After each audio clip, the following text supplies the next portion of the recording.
ladies and gentlemen. In this video, you're going to evaluate the transfer of energy through electromagnetic waves. You know something about the electromagnetic spectrum. You're aware that the electromagnetic spectrum is combined of only light waves, and that the speed of light is a constant. The speed of light is approximately 3 times 10 to the 8th meters per second. So light travels at approximately 300 million meters per second, which is roughly 100,000 times faster than the speed of sound. That's why when you see a lightning bolt, you don't hear the sound until a few seconds later.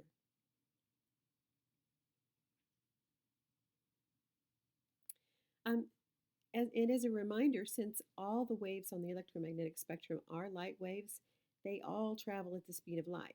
So no matter what kind of wave you may be talking about, what kind of electromagnetic wave you may be talking about, all of those electromagnetic waves will move at the speed of light.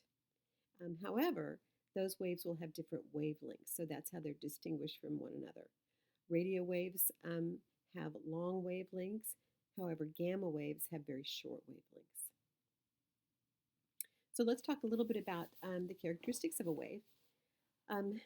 The crests or the peaks of a wave are where it hits its highest point. The trough is the valley of the wave, where it hits its lowest point. The wavelength is the same spot on the wave to the same spot on the next wave.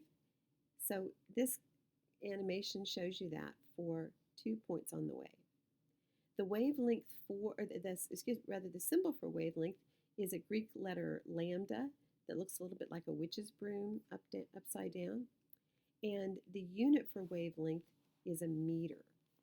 Oftentimes you'll see that expressed in nanometers. However, the actual unit for wavelength is a meter. The amplitude of a wave is the height of the wave measured from the midline. So the red arrows here show you the amplitude of the wave.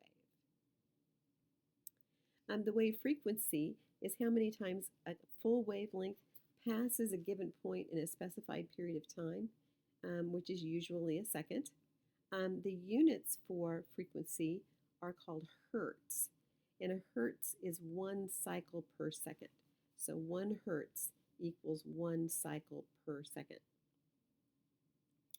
This is a graphic of the electromagnetic spectrum that shows gamma waves on the far left and long radio waves on the far right, and the visible spectrum right in the center. It reminds you that short wavelength waves like gamma waves have high frequency and high energy, whereas long wavelength waves like radio waves have long wavelengths with low frequency and low energy transfers.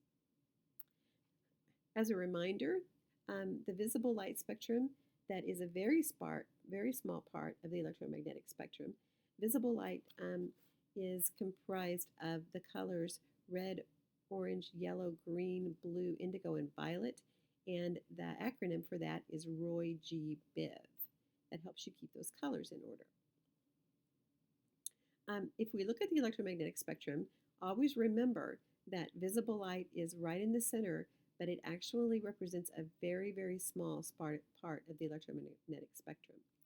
Notice over here in this graphic, this shows you the wavelengths of each of the colors of light. That is one of the things that you need to record on the handout. So you may wish to screenshot this page right now, or you'll want to come back and pause this part of the video so that you can include this information about the wavelengths of the different colors of visible light. Again, the electromagnetic spectrum is comprised of gamma waves, X-rays, ultraviolet rays, visible light waves, infrared waves, microwaves, and radio waves. And those waves move from the left side of the screen to the right side of the screen. And as you move on this graphic from gamma waves to radio waves, the wavelengths become longer, since radio waves are much longer. Let's focus for a minute on radio waves. Keep in mind that a radio wave is a light wave. It is not a sound wave. So the radio wave produces a sound when it hits a radio receiver because the radio wave acts as what's called a carrier wave. So the light wave acts as a carrier wave, and the sound wave is modulated on top of that light wave, that radio light wave. Those are a lot of big words you don't really need to know. However, it was important for us to specify the difference between radio waves and sound waves and to ensure that you are clear on the fact that a radio wave is indeed a light wave and not a sound wave. The sound is simply produced once the receiver kind of unpacks the modulation that's riding along that carrier light wave. Okay, on this graphic, there's several things that we want to talk about. First, the fact that we're going to focus right here in this little section of the electromagnetic spectrum that shows just part of the spectrum where radio waves exist. So as the frequency increases, increases, the light wave actually gets shorter. But if you look at this part right here that's circled in red, those are broadcast radio wave frequencies. So a broadcast radio wave broadcasts between 3 and 300 megahertz as its frequency. And the call number of a radio station is its broadcast frequency in radio waves. So a radio station like 93.3 is actually transmitting at 93.3 megahertz as its frequency. Again, if we look back at the waveform idea, I want to reinforce the idea that since frequency is the number of times a full wavelength passes a given point in a specified period of time, that as the wavelength increases, so as the wave gets longer, the frequency decreases. So fewer of those waves will pass when the wavelength is longer. However, when the wavelength is shorter, more of the wavelengths will pass, because remember, these are all light waves and they all travel at the same speed. So if they're shorter, then more of them will pass than if they're longer.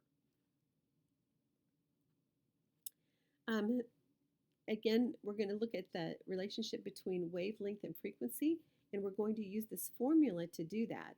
So C represents the speed of light in this formula. Lambda is the wavelength, and the frequency is given by the value f. So this is a linear equation.